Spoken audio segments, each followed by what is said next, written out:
जाएंगे अब थोड़े दिनों में। कितने की आई?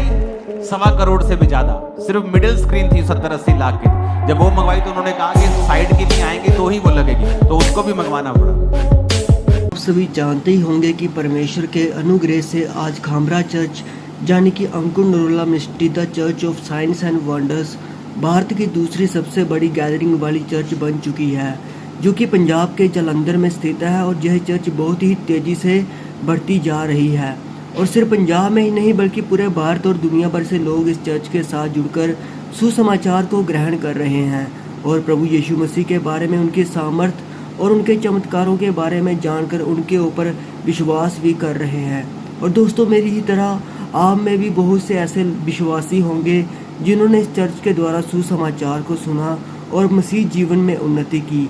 लेकिन दोस्तों, क्या आपको पता है कि इस चर्च की कंस्ट्रक्शन और कलीसिया की फैसिलिटी के लिए अपोस्टल अंकुर नरोला जी प्रभु की दया से कई काम करवा रहे हैं, जिसके बारे में उन्होंने पिछले कल की मीटिंग में बताया। तो आइए मैं आपको उसकी वीडियो क्लिप दिखाता हूं और फिर आगे हम इसके बारे में बात करते हैं। मुश्किल होई पई है यार, बाला टाइट होए पे हैं। टाइट होने की लोड़ नहीं, वफादार हो जाओ रब दे नाल, खुला खुला लगेगा तुहानू। बहुत टाइट होने की लोड़ नहीं। आप तुहानू लगता है कि परमेश्वर ने तुहानू टाइट होने लिए चुनिया? कई पास्टर्स को लगता है अगर वो गरीब रहेंगे, कर्जाई रहेंगे, तो तभी परमेश्वर उनके साथ खुश है। बाइबल कहती जिसके तुम कर्जदार हो उसके तुम नौकर हो। जिसका तुमने पैसा देना है ना, उसके तुम नौकर हो। प्रभु नहीं चाहता तुम किसी का नौकर बनो।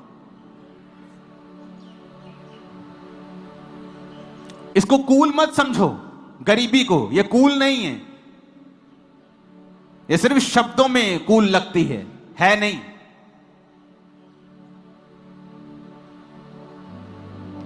हालेलुया।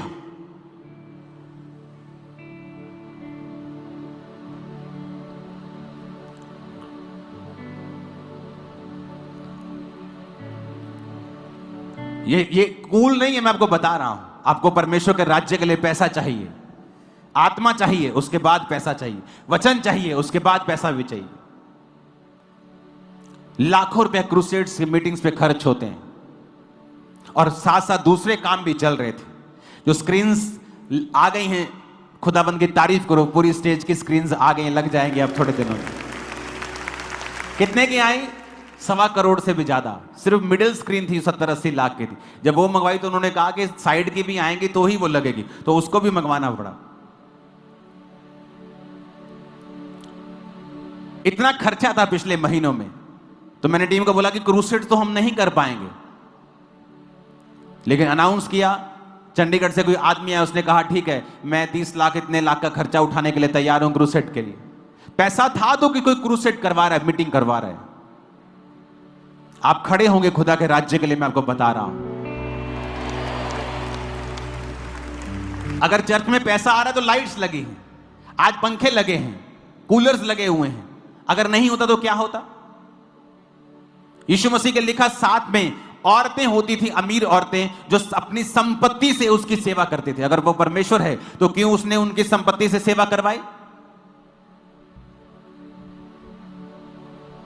नए नियम में आपको हुक्म यह है कि आप टाइट से भी ज्यादा बोएं। आपको मालूम है टाइट तो एक कवनेंट है, इस पे तो बहस करना मूर्खता है, क्योंकि ये तो नए नियम से, पुराने नियम से भी पहले था। ये तो कवनेंट है आपके साथ। आप अब्राहम के अगर संतान नहीं है, आप टाइट के खिलाफ बात करेंगे, क्योंकि आप है ही नहीं उस कवनेंट में, आप उसके पुत्र पुत्रियां है ही नहीं। अब्राहम के कवनेंट में जो है, जो अब्राहम के बेटे और बेटियां हैं, उसने मल्कीसदिक के याजक को दिया था।